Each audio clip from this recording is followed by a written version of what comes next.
Ladies and gentlemen, good day and welcome to the Kaynes Technology India Limited Q1FY26 earnings conference call hosted by Axis Capital Limited.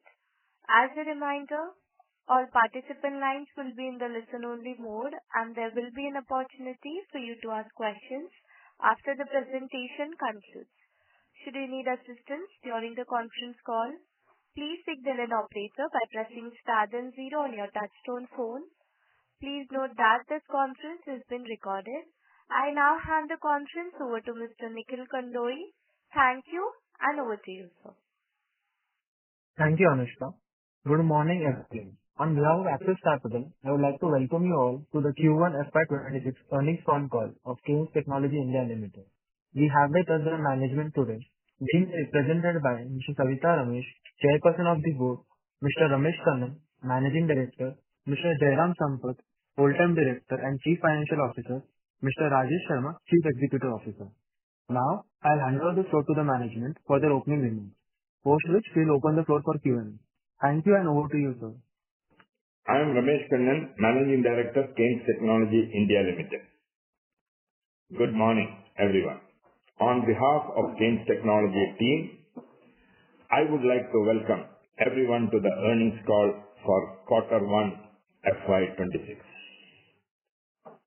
I have along with me Mrs. Savitha Ramesh, Chairperson of our Board, Mr. Jairam Sampath, Full-Time Director and CFO, Mr. Rajesh Sharma, CEO, Mr. Sumit Verma, Investor Relationship, and MUFG IR, our Investor Relationship partner.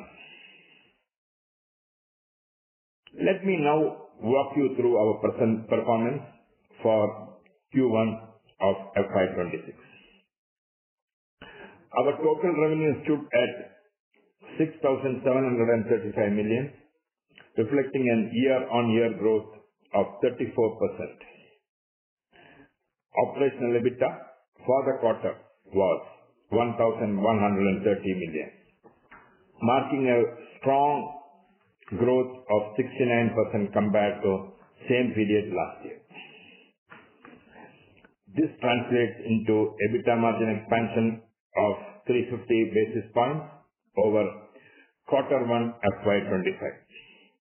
Similarly, our profit after tax came in at 746 million rupees, representing a PAT margin of 11.1%, which is an improvement of 100 basis points year on year. Our order book continues to show steady and healthy growth, increasing from 50,386 million in Q1 FY25 to 74,011 million in Q1 FY26, reaffirming the strength and visibility of our business pipeline.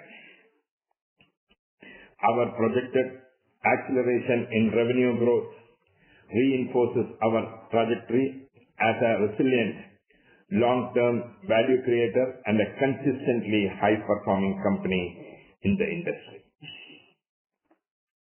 With a solid foundation and clear strategic direction, we are confident in our ability to sustain this performance and deliver predictable long-term growth, positioning Kaynes as a company that all our stakeholders can rely on well into the future.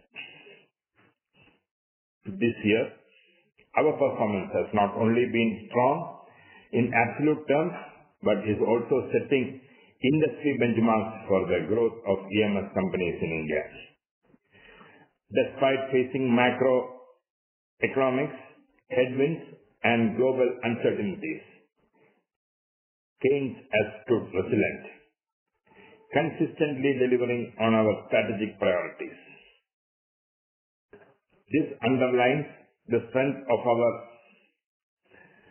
diversified business model, deep customer relationships, and relentless focus on execution. We continue to sustain profitable growth while driving efficiencies across operations. Our growth momentum spans across all business verticals, with particularly strong traction from new clients in the electric vehicle industries and aerospace sector, industrial sector, and rail sector. This underscores our vision to build a future-ready, robust, and profitable business portfolio. We are also witnessing a strategic shift from being a pure EMS company to becoming an integrated ESDM company. This revolution positions us to serve high-volume customers across sectors, which enhance ownership of product life cycle and deeper strategic engagements. Our international expansion strategy is yielding results. With the acquisition of August Electronics in Canada, we have slightly scaled our EMS capabilities in North America, gaining a manufacturing footprint and access to large high-margin customers. This strengthens the Canada-India value proposition as a reliable and strategic alternate to China-based sourcing, offering global clients both proximity and flexibility. On the infrastructure front, we are pleased to share that our OSAT facility in Sanand is almost there with proto products for AOS and is on track to be fully operational for commercial production by December 25. Similarly, the multi-layer HDI PCB plant in Chennai has also reached the final stages with building construction complete and operational readiness expected by January 2026. These projects are critical in advancing our vertical integration and enabling end-to-end solution within India. The Kavach development program is progressing well and is currently nearing pilot implementation. We are hopeful of receiving the necessary clearances shortly and beginning commercial operations soon thereafter. We continue to explore new geographies and capabilities through a well-balanced approach of organic expansion and strategic acquisitions. Expanding into new regions is critical for any company's global growth. It allows us to tap into diverse customer bases, reduce market concentration risk, assess local talent and supply chains, strengthen our ability to serve global clients more efficiently. This multi-market presence also enhances resilience and positions us to capitalize on emerging opportunities across different economies. Before I conclude, I want to thank all our investors for their continued trust in our vision. We remain committed to delivering on your expectations, driving innovation and building a resilient, future-ready enterprise. With that, now I hand over the call to Mr. Jairam Sampath to walk you through our financial performance. Jairam, over to you. Thank you. Thank you, Rameshji. Good morning to all the participants here. My name is Jairam Sampath. I'm Whole-time Director and CFO at Kaynes Technology. Thank you all for joining today's call as we start a new quarter. I'm extremely happy to share Kaynes Technology's financial results for the first quarter of FY26. And we'll present some of the highlights, and then of course there is a PPT available which has been uploaded and you could refer them for more information. For the first quarter of FY26, our consolidated total revenues were at 6,735 million, representing a 34% year-on-year growth. The consolidated EBITDA for the Q1 FY26 was at 1,130 million, showing a 69% year-on-year increase. EBITDA margin for Q1 FY26 stood at 16.8%. Our consolidated PAT for the quarter was 746 million rupees, up 47% year-on-year, and PAT margin for the quarter stood at 11.1%. Consequently, our ROE and ROC for the Q1FY26 is at 15.4 and 13.7 respectively. Our order book has grown substantially on year-on-year basis. Last year, same quarter end, it was 50,386 million, and Q1FY26 end, the order book stood at 74,011 million. Net working capital days for Q1FY26 stood at about 132 days, with inventory going up from 113 to 115. The increase in receivables contributed to increase in net working capital, which was based on the profile of sales during the quarter. We remain focused on further optimizing our working capital with a clear long-term plan to collaborate closely with our suppliers and bring down inventory levels. As part of this effort, we are also implementing strategic initiatives such as supplier managed inventory, collaborative forecasting, demand planning, enhanced production planning and scheduling. And also we're working with our customers to make sure that we are able to collect monies on time. These measures are expected to bring meaningful improvements to our working capital efficiency by the end of FY26. As far as the new plant projects are concerned, OSAT plant in Sanand, Gujarat, and the PCB plant, the HDI multi-layer PCB plant in Chennai are in full swing of construction. And as Ramesh explained to you, we'll see some significant progress in terms of their ability to start operational and get customer approvals during this fiscal. And we will start doing some billing for the OSAT business this year. And the PCB business will start commencement of operations from early next year. A recent acquisition of August Electronics Canada marks a significant step in our journey of inorganic growth. This acquisition not only strengthens our presence in North America, but also enables us to build synergies in capabilities and customer segments where Kaynes had limited presence earlier. It opened doors to high-margin customers and enhanced our ability to serve global clients, especially the North American clients, more comprehensively. For a fast-growing company like Kaynes, inorganic expansion is a strategic necessity, and it allows us to accelerate our entry into new markets, diversify our portfolio, and access critical technologies and talent. All of this increase the scope of our sales and also improve the profitability. We remain committed to identifying and executing such value-accretive opportunities as we continue to evolve as a global player in the electronic sector. The Indian EMS industry is entering a new phase, transitioning from being a pure-play manufacturing service provider to an integrated ESDM company. This evolution is vital for India to enhance its position in the global electronics value chain, enabling the country to move beyond cost competitiveness to become a hub of engineering and product innovation. Kaynes is proud to be at the forefront of this transformation, and we are leading this transformation in many areas. We are not just participating in industry shift, we are helping to lead it. We are building deep capabilities in embedded systems design, prototyping, high-end electronics, system integration, and we are evolving, as I have indicated earlier, from an EMS provider to a strategic thought partner to our customers.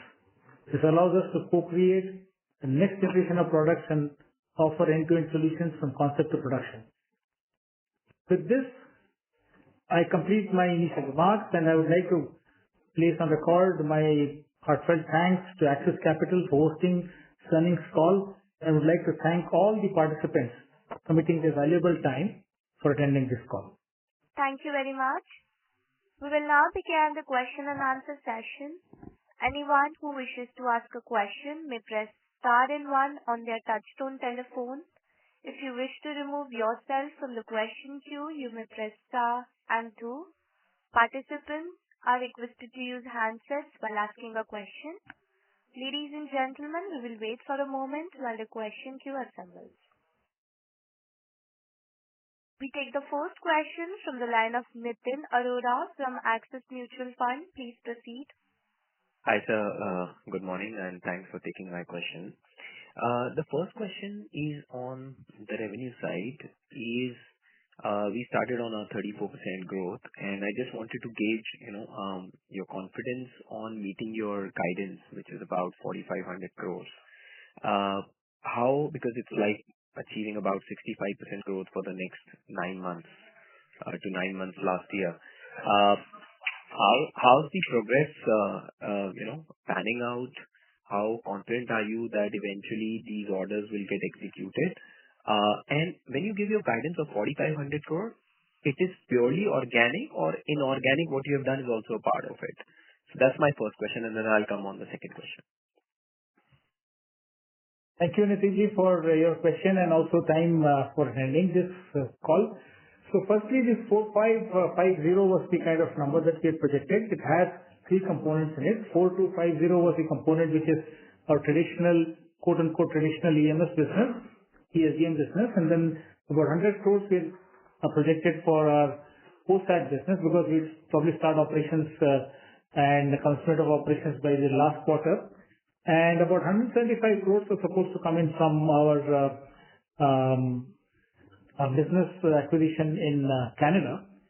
From the perspective of the EMS business, we hopefully will catch up by the end of second quarter. We probably exceed another 1,000 crores of EMS business in the second quarter. And then, of course, I'm happy to tell you that we'll also integrate the business from August Electronics from our second quarter itself. And by all counts, the business of POSAT seems to be on schedule. So we maintain our what I call the guidance of 4,500 crores plus on a consolidated basis. And we've also seen an upward movement in the EBITDA number. As you know, from first quarter itself, we probably are having a product profile which is leading us to a higher EBITDA. So we could expect a similar thing going forward for the entire year. So what are you trying to say? The margins, what you have reported about 17%, 16.8 or 17%, you think this mix will continue because your guidance to margin is 15 plus 50 basis points. So this mix and efficiency will continue. That's what you're trying to say over the next 9 months? Yes. Yeah. So for the remaining 9 months, you can expect an EBITDA similar to the first quarter, if not more. And we'll update that sometime during the first half or maybe the third quarter, when the actuals will be on the board. Yeah. Okay. So just last part on the cash flow. I understand company is growing very fast and also improving the profitability. But I think all investors asked to you, even at the time of QIP, was when do we see the cash flows emerging, in the P&L and the cash flows coming. So can you throw some light from which quarter or from rather which direction one should look that the company will start generating cash flow part as well, which is a big ask rate from all the investors to you? That's my last question. Thank you. Yes, Nitinji. So fundamentally, like I had explained earlier too, so there were some receivables which we had acquired, which were receivables but not due. And we are trying to convert them into collections. And I had taken time until the first half. So hopefully we will do that during the first half. So you can expect in FY26 positive OCF and a significantly positive OCF, not just barely crossing the threshold.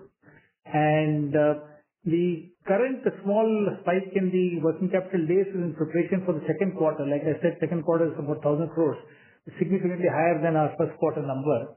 And as we go forward, this third quarter will also increase and so on. So this is a natural ramp-up process. So in between the quarters, in especially our industry, because of cyclicity, the first quarter is small, second quarter is a little larger, third quarter even larger, and the fourth is the largest. So by the time we reach the end of the year, I think we would probably perform on the expectations in terms of both OCF and as well as the working capital days, let's say coming sub 70. So that has been our objective, so that on a steady basis, if we can keep it there, then we would have excellent ROC and ROE too. So we are on track from whatever we see operationally, and we have taken some steps, etc. Yeah, there's been a delay of a couple of months in implementing certain strategies, but then we need to balance out our effort on business development and also on operational improvement. So you can expect some good improvement maybe in the first half, one tranche of improvement, and by the end of the year you will see significant improvement. Thank you very much, sir, and team. All the best. Thank you, Nitin. Thank you. The next question is from the line of Ankit from HDFC Life. Please proceed. Yeah. Hi, this is Ankur. Sir, good morning and thanks for your time. Just following up on Nitin's question on the cash flow. So while I understand on the inventory side, the build-up is for Q2, could you also help us understand what's happening on the debtors? Because there's a big jump, both YOY and on a Q1Q basis on the debtor side in terms of number of days. And I think you mentioned something about a change in mix driving that, if I heard it right. So if you could please help us there. Yeah. So fundamentally what happens is the debtors, as you know, the April typically is a very muted quarter. So first quarter may always you'll see a bit of a spike, especially on a growth trajectory, a bit of a spike in the working capital because a lot of billing. So the April is smaller month than May is smaller than June. June is a fantastic, but then you see July is bigger than June. So all through the year, from April to the next March, every month on month there is an increase. So obviously quarter end results will reflect that debtors position. And I had explained earlier, there was these other current assets, which is basically essentially receivables that we had received as part of the acquisition. And I had taken time till the first quarter to get some resolution on that, so that the abnormal spike that is shown on debtors because of this particular reason, which is about 350 crores. So that once that goes out of the reckoning, then I think we are quite good. In fact, we have made a lot of improvements in efficiencies too. So like I was explaining to Nitinji, you can see an improvement in first half, one tranche, and by end of the year, significant OCF positive will be there. And the good news is that we also probably by the end of the year we will improve the asset utilization too. So from the point of view of having to put in more money to support next year's business, etc., I think you will see less propensity towards that, and the company will start improving efficiency, also generate resources for any further investments.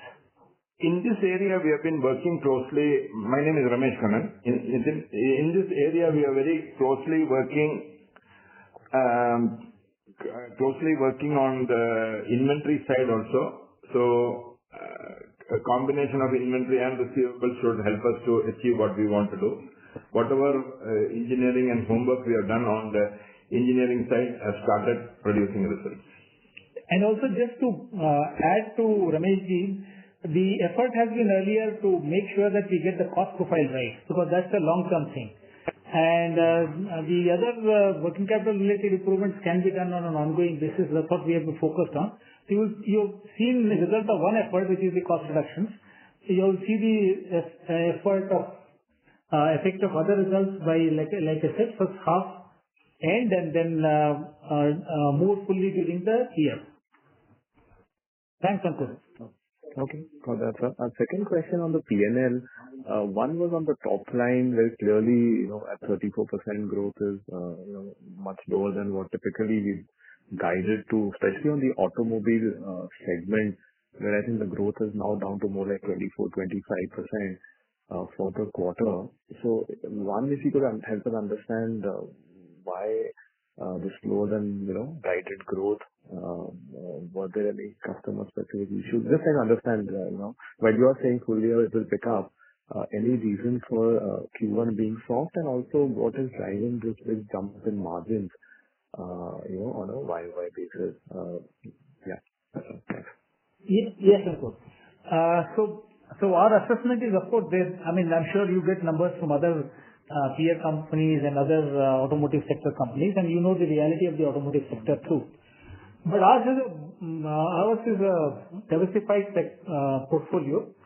One particular sector dimming does not dim our total.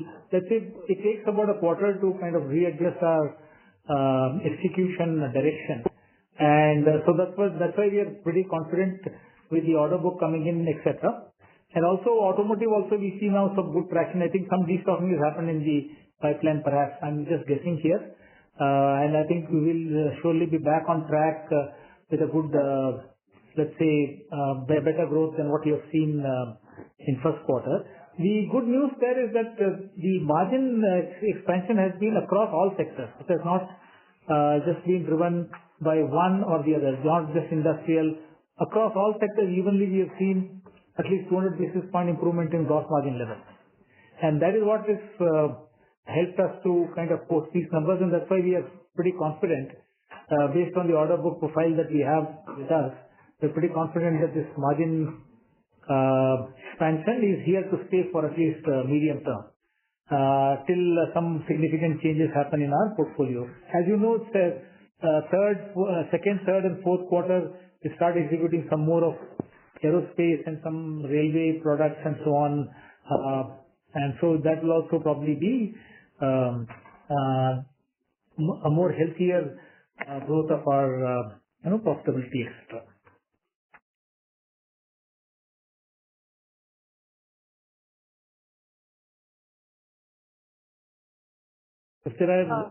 If this answers the question, we can move to the next question. Yes, sir. Actually, the participant is out of the queue. We'll proceed with the next participant. The next participant is Sonali Salgaonkar from Jefferies India. Please proceed.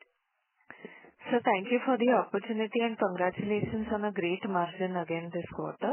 So my first question would be an update on OSAT in terms of, how much CapEx has been utilized, when are we sort of targeting commencement of the operations, at what utilizations, probably anything you would like to share with in case of customers, and also what kind of sales you expect in FY27-28. Thank you, Sonali, for your time and nice question. So we already have explained to you that we have two major clients.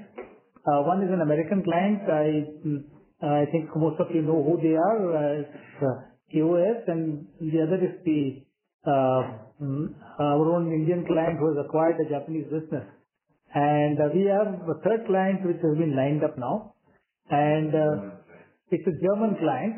And so from the perspective of business, I think we now have a good, let's say, mix of businesses from three different countries. And so this is pretty much better than what we had expected. The construction is well on its way, and by the first week of August, at least the first building will be ready, along with the design office and so on. And by, let's say, September or so, we'll have operational let's say phase 0.09, if you will. They start shipping commercial as we have promised in the fourth quarter, but maybe it will happen sooner than that. So as far as OSAT is concerned, now we have three good major clients. And these are clients which any company would be proud to have in their portfolio.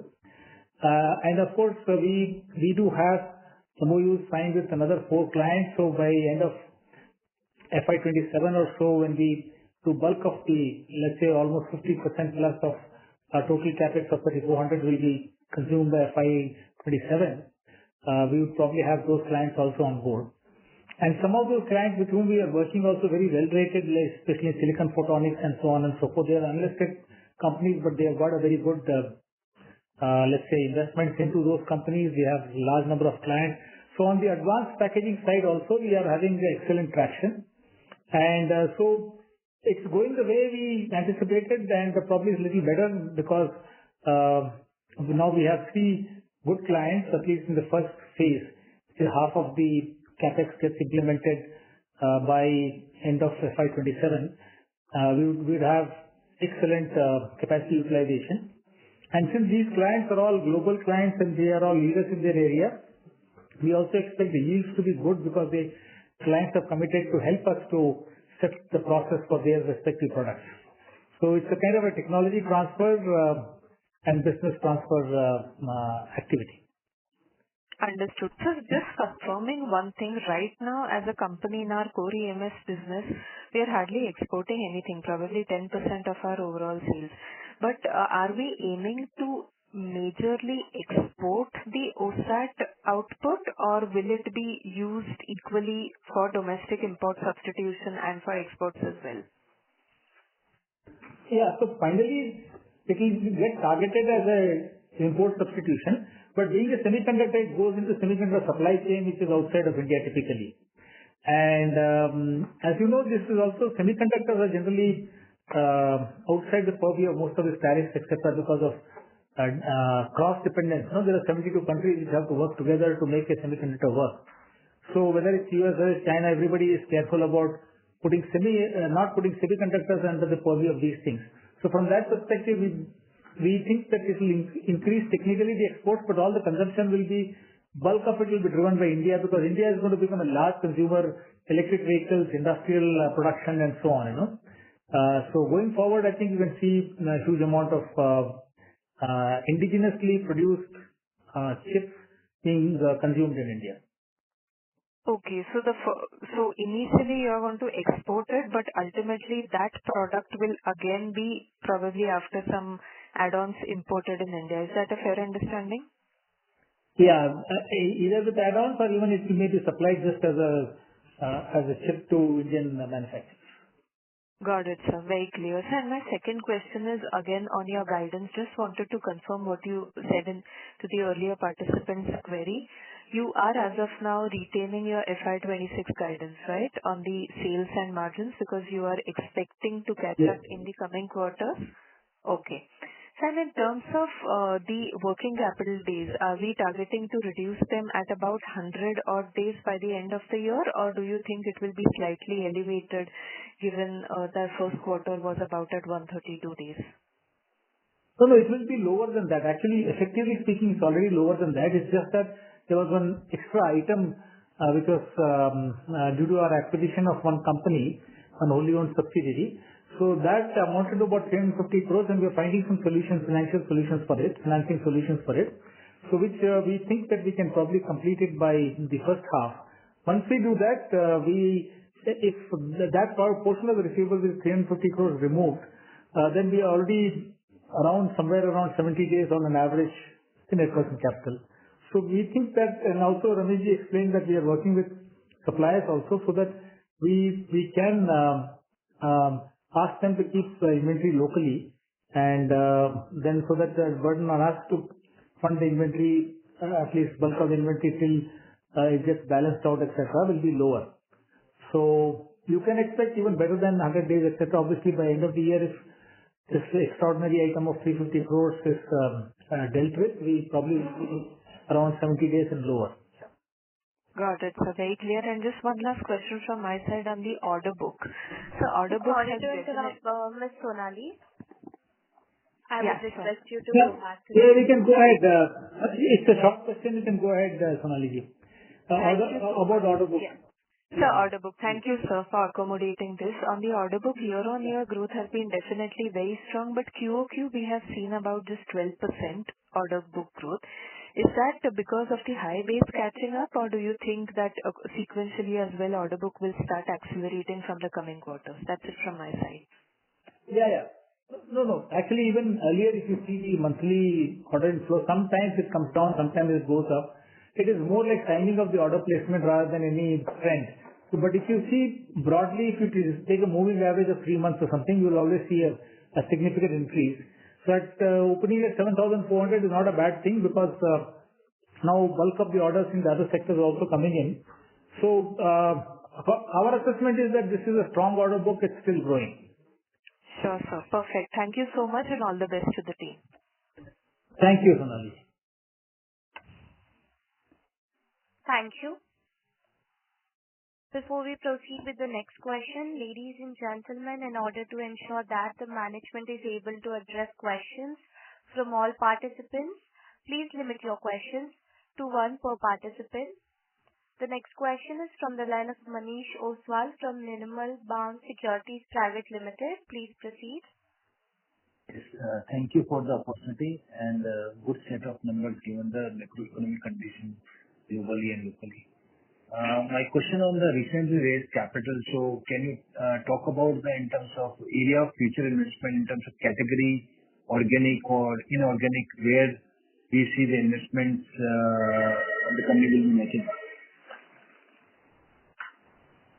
Yeah. So as of course, the objects state all the possibilities in terms of investments that we can do, including debt reduction.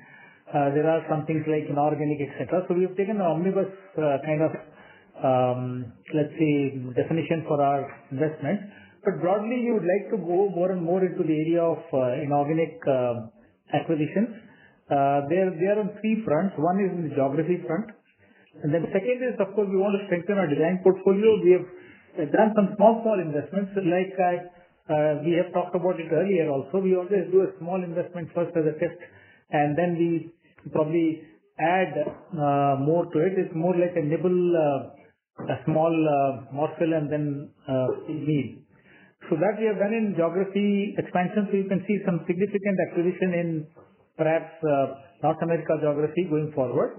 Europe is a fountainhead of talent for design. So we are going to strengthen our design play, especially ODM play in places like railway, industrial, etc.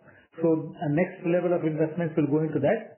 And then, of course, the third one is to deepen the technology footprint by suitably adding backward integration into some of the niche areas so that we can reduce cost in our total consolidated portfolio. So all of these efforts, whatever money that we have raised, is to add fresh initiatives so that we can increase the scope of our sales by adding geographies. We can increase the value addition by adding ODM, and then we can reduce cost by doing backward integration. Yes, sir. The second question I just confused with your comment on the working capital side. Earlier you shared the sub 70 is the number we will achieve by F26 versus 87 reported in F25, and the current quarter is 132.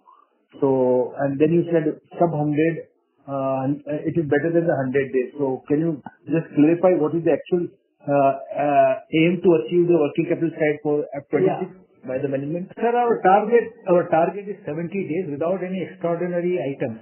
So these extraordinary items, as you have studied last year's balance sheet also, so there is a 350 crores which we have got it from acquisition, a receivable which is receivable but not due.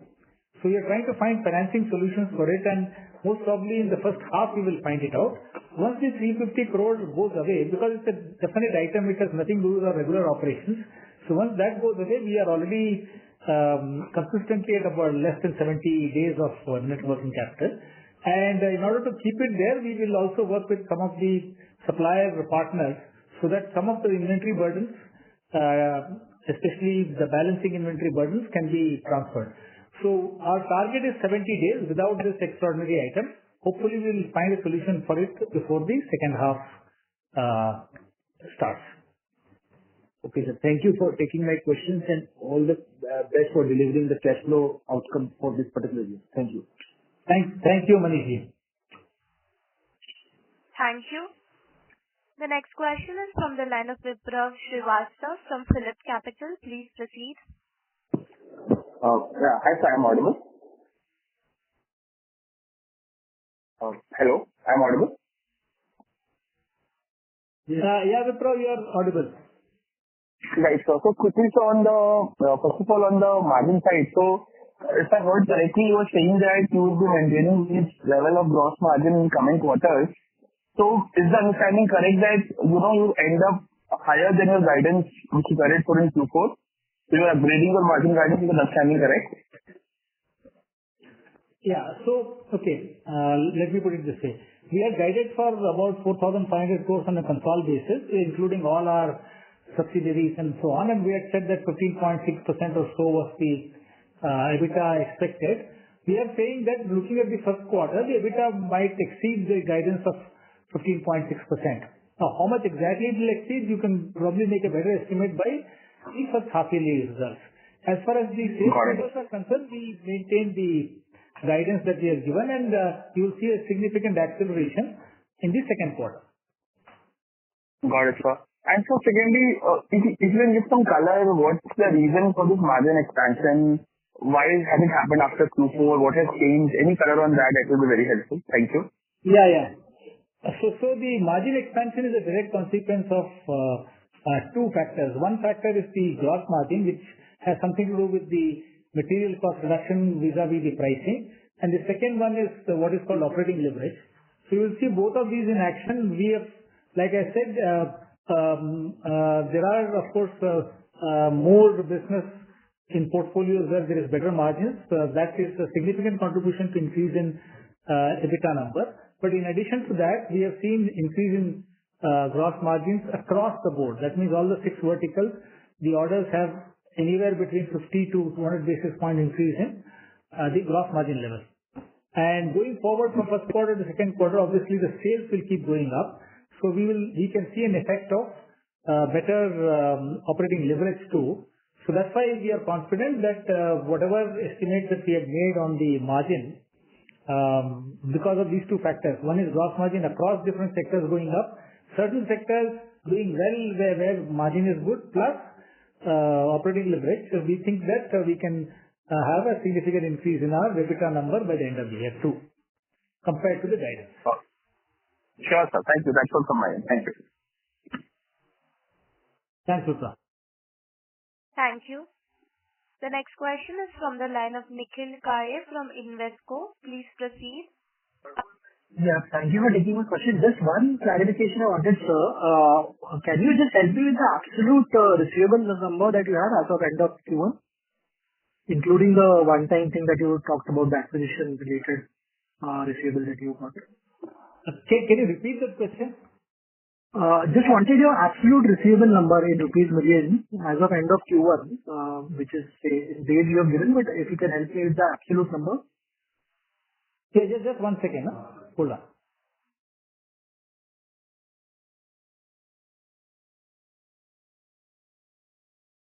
Yeah. So the other non-current items, which is 390 odd crores, plus 858 is our regular receivables, which is based on our regular business. And a tad higher because the profile of sales keeps going up. So April sales is lower than May is lower than June is lower than July, like that. So March is normally the highest. So as we go up, there will be some impact. But hopefully the non-current portion, other non-current assets portion, we'll deal with it by end of first half, so that the 300 and whatever crores is there, that will get addressed. In which case then the numbers significantly come down. And I think we are also working with some of the newer customers in terms of factoring without recourse, and they have their own financing companies. So that's why we are confident that we can probably keep this under check. But of course, as the business grows, the absolute number keeps going up. Understood. But sir, then even if you exclude that, your receivable days would have gone up, right? Even if you exclude this. Like I said, June sales were a little higher, April sales are lower. So this happens always in the first quarter. For whatever reason, I am not able to say why it should happen logically. It should not, but what happens is March is a big quarter, right? So most customers would take a little more than what they require in March, so that their ability to exceed their numbers is not impacted for lack of material. And then sometimes they would adjust the April number. And also on top of it, April numbers also, the industry related things also will play up. So all of this has played up, but by the time we adjusted our delivery schedules, etc., it was June. So hopefully now you will start seeing a routine. So June numbers, June billings will get paid up between July, August, etc. So if you had one more month, we could have probably been lower. But anyway, that's how the sales profile is, and that's the reason why you see a little more than expected receivables, which in our opinion is a good thing because it shows that there is traction in the marketplace. Okay, understood. Thanks. I'll get back. Thanks, Nikhil. Thank you. The next question is from the line of Aditya Bhartia from Investec. Please proceed. Hi, good morning, sir. So my first question is on gross margins again. If we look at standalone gross margins, those have not moved up dramatically. On 450 crore rupees of revenues, we have somewhat a similar gross margin of 28%. It is subsidies with roughly 220 crore rupees of revenues, wherein we appear to be making almost 150 crores of gross profit, which is almost 68% gross margin. So just trying to understand why is it that margin bump up has been so sharp on the subsidy side, and what is the change in product profile versus, let's say, the preceding quarter, which is kind of contributing to such a sharp jump? That's my first question. Maybe I can go ahead with my second question as well. So these deferred receivables of 350 crores that you're speaking about are not included in this 858 crores, right? This 858 crores is pure receivables, which at the end of March used to be, I think, somewhere around 570 crores. So there is a significant increase in base receivables also, and that's something that I would like to understand. What is really contributing to that? Sure. The last question first. So obviously, I explained that the June sales were pretty high, and as we go forward, every month the sale is higher than the previous month. That's the nature of the business profile here. And also, like I said, the other special item of receivables will somehow deal with it in first half. And then going forward, we are also working with some of the newer clients, especially in the aerospace and all the other more remunerative areas also. We are working with them on without recourse factoring, and hopefully we will get that successfully done. So what will happen is the additional accrual of sales that happens will not always increase the number of days of receivables. That's one point. The second point is the margin that you talked about on standalone, etc. So we have several entities sometimes participating in one particular company's particular product sales. So there are companies which are some portion of the year one company might have manufactured and then supplied to another company and so on. So after elimination, margins will fall where they do. But you should look at consolidated, and let me explain to you one by one. In automotive, the gross margins have gone up by about 2%. And in electric vehicles, we have a stable profile, maybe 1% or so increase. Industrial, of course, there is a significant increase contributed by certain product profiles. I cannot pinpoint which product profile for obvious reasons, but otherwise, industrial is one area where we are having good increase. And going forward, you will see increases in railways, you will see increases in aerospace, especially when the quantum of sales increases. So that's why we are confident that this number is not driven by one product, but by across the different verticals, a series of products, not just one product. So just to explain to you how this entire blended margin works, so the consolidated margin is a blend of all the subsidiary businesses, not really subsidiary legal entities, but businesses. So there will be EMS margin going forward in the future. There will be margins from semiconductor assembly, and there will be margins from PC board. And most probably those margins will be higher than what we do in EMS. But of course, there are other things in those businesses. They are capital intensive, etc.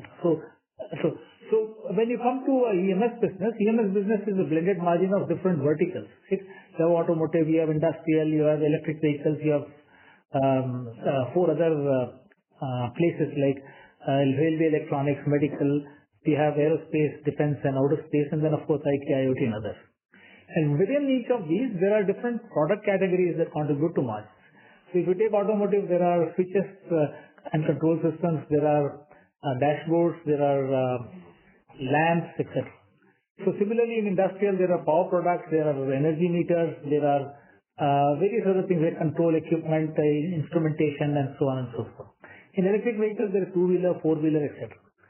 So just not to confuse you further on, but this is a blended margin. It's not just that one item that we do has done well, so we've increased the margins. But since I am privy to all the information, but I am unable to share it by customer. But I can tell you that across the board, we have increase in margins.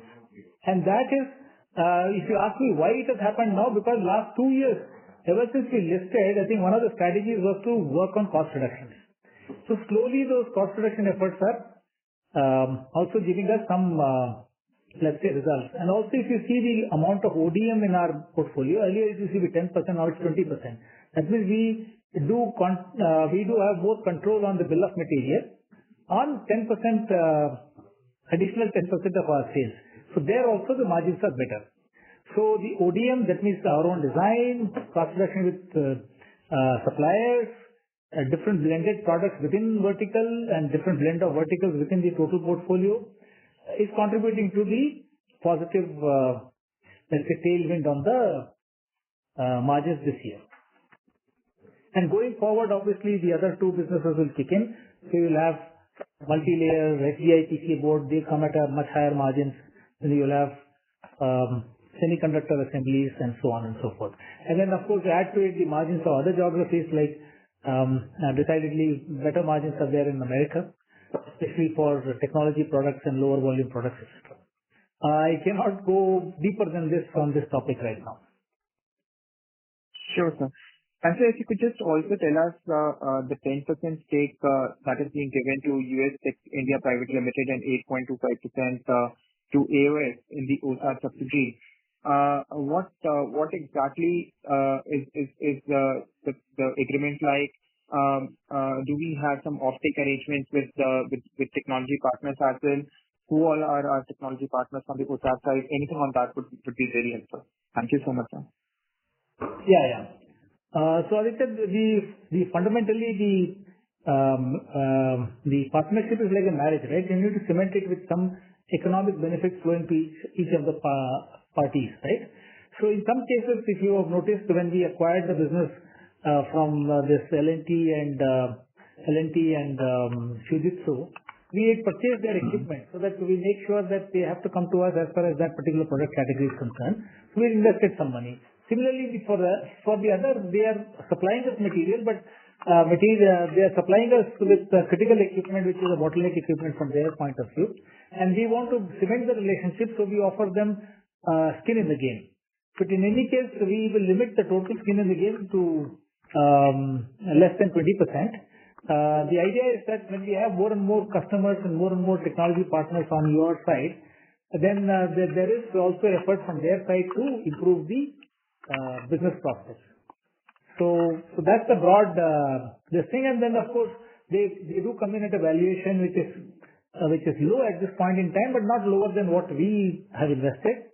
And then going forward, they also benefit, and there is a lot of interest in them to move businesses to us, and probably even profitable businesses, because then they also stand to gain as their investment value also goes up in the company. And so this is to give them an economic incentive to partner with us, and also to give them a slightly better control in the relationship with us. So an untethered relationship generally also means that he can go to somebody else, but a relationship which is bound by investments and bound by some other arrangements is likely to be long term. Understood, sir. And they will also be infusing equity? Sure. Sorry? Thank you. Sir, I was just asking, they will also be infusing equity because you mentioned that valuation would not be lower than what Kaynes has invested at. One of them has infused some equity, USC Global or something. And so that equity, whatever they infuse, is much lower than what eventually the valuation of this percentage will be. So our intention is for them to use us as technology manufacturing partner for bulk of their activity, especially the newer generation of activity. Perfect. That's understandable, sir. Thank you so much. I think since this question is very relevant, we're investing into a company called Kaynes Technology. Obviously, it's a minority investment. In some of the rounds, we could pick up some stakes. The company is worth a lot more today. And they are very near to getting their photos out and so on. And they work with large companies like NVIDIA, Meta, Google, etc. So now, from that perspective, that investment which we did about more than a year ago has now paid dividends in terms of strengthening our business portfolio for advanced packaging. Thank you. Thanks, sir. Thank you. The next question is from the line of Siddharth Behra from Nomura. Please proceed. Thanks for the opportunity, sir. Sir, I had some queries on the revenue sub-segment. For example, how is the ramp-up in smart meter happening current quarter and going ahead over the next couple of years? And second is on the EVs as well as on the aerospace and railways, because we haven't seen much there happening, at least in the current quarter in aerospace and railways. So if you can just highlight some of these sub-segments, how should we think about the ramp-up for the year? Yeah. Hi, Sid. So thank you for your question. So smart meter, like we said, we are aiming at about 15% of the total market, and every year with definitely minimum 1,000 to 1,200 crores of business we should probably end up doing in that area, because there is also a limitation to field implementation and so on and so forth. So, and also we don't want it to be a huge portion of our total revenues. So smart meter will now probably it is going at the speed, and smart meter is not a cyclical thing, right? Once you have the order every quarter, you have a fixed amount of implementation, installation and go live and so on. So that goes by different this thing. So as far as electric vehicle is concerned, we got one of the largest two-wheeler manufacturers as a client now, and the evaluation phase is completed last year, and now we're getting some very good orders in the two-wheeler segment. And already existing clients are there, and even in four-wheeler segment, we are working with some of the upcoming model launches, etc. So this quarter we have worked a lot in terms of getting new customers on board. So you will start seeing some traction in EV. Obviously, EV two-wheeler is a stronger segment, and at this point in time, and four-wheeler, when it becomes standardized in the country, we probably will also have reasonable traction there. As far as aerospace is concerned, lots of new orders have come in. In fact, for one large client of aerospace, we have got referrals. So we work with three divisions. One in the automotive components area, the other one will be in one of their US-based businesses, and third is of course aerospace. So this you can call the first quarter as a quarter where we have got a lot of clients on board.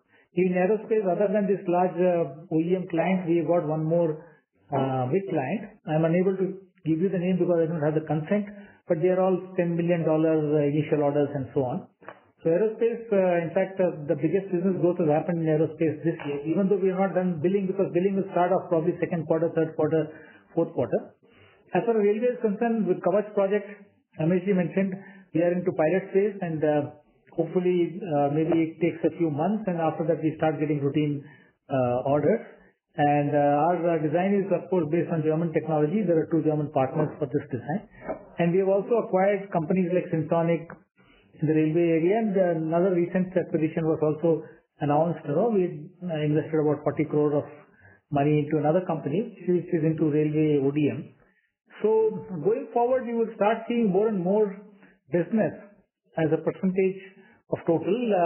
First quarter, of course, was predominated by automotive, industrial, and EV segments. The second quarter, aerospace will increase, so that for the year you can see aerospace to be about maybe around 8% or so of the total, and the railway also should exceed about 10%, 10-12% of the total sales by the end of the year. So it also depends on how well the other segments do. Okay, sir. And sir, on the CapEx, sir, if you can highlight what is the plan? I would request you to go back to the queue, as there are several participants waiting for their turn. Yeah, so those who are unable to get clarification now, you could set up a call with us, and we can definitely come back to you later. Thank you. The next question is from the line of Praveen Sahai from PL Capital. Please proceed. Yeah, thank you for the opportunity. Sir, can you give us so far how much of the capex in the OSAT and the PCB we had done? Just like you had given for the QIP money around 313 crore is already utilized in the OSAT, or 114 for the PCB. So how much of the total capex you have done in these two businesses? Just 1 second.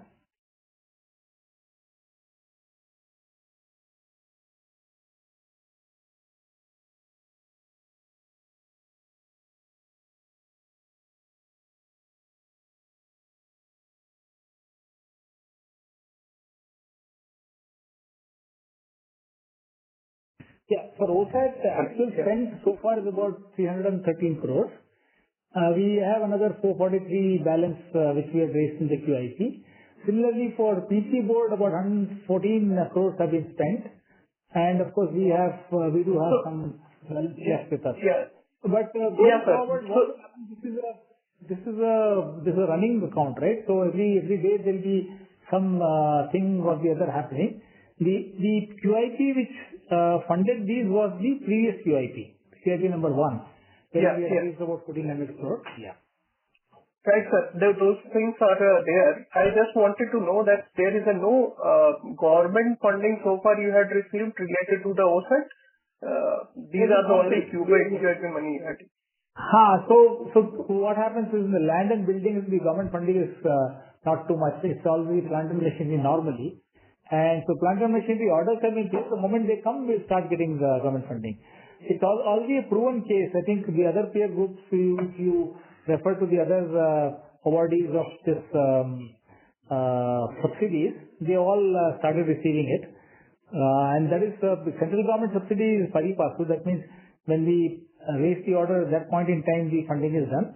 And the state government one is, of course, based on commencement of production. So that comes with a delay of about 6 months. So that process seems to be working for others. And yeah. There's no reason why it's not. Got it, sir. And one small question, sir, related to the Trans Neo. Hello. Okay. Yeah. Okay, go ahead. Yeah, we could get into another call later. Please check with Sumit and then we can fix a clarifying call. It's all there in the public domain, but anyway, we can point those information to you. All right. Thank you. Ladies and gentlemen, due to time constraints, we take that as the last question. I would now like to hand the conference over to the management for closing comments. Over to you, sir. Yeah, thank you very much. And thank you for attending this particular earnings call. And also I would like to place on record my thanks to Axis Capital team also for enabling so many of key investors and analysts to attend this particular call. And if anybody has, most of the information is already published. If there are any clarifications you require on those, you could reach out to us and then we can set up a call or a meeting so that we can then explain to you what has happened. Okay. So thank you very much and all the very best to all of you. On behalf of Axis Capital Limited, that concludes this conference. Thank you for joining us and you may now disconnect your lines.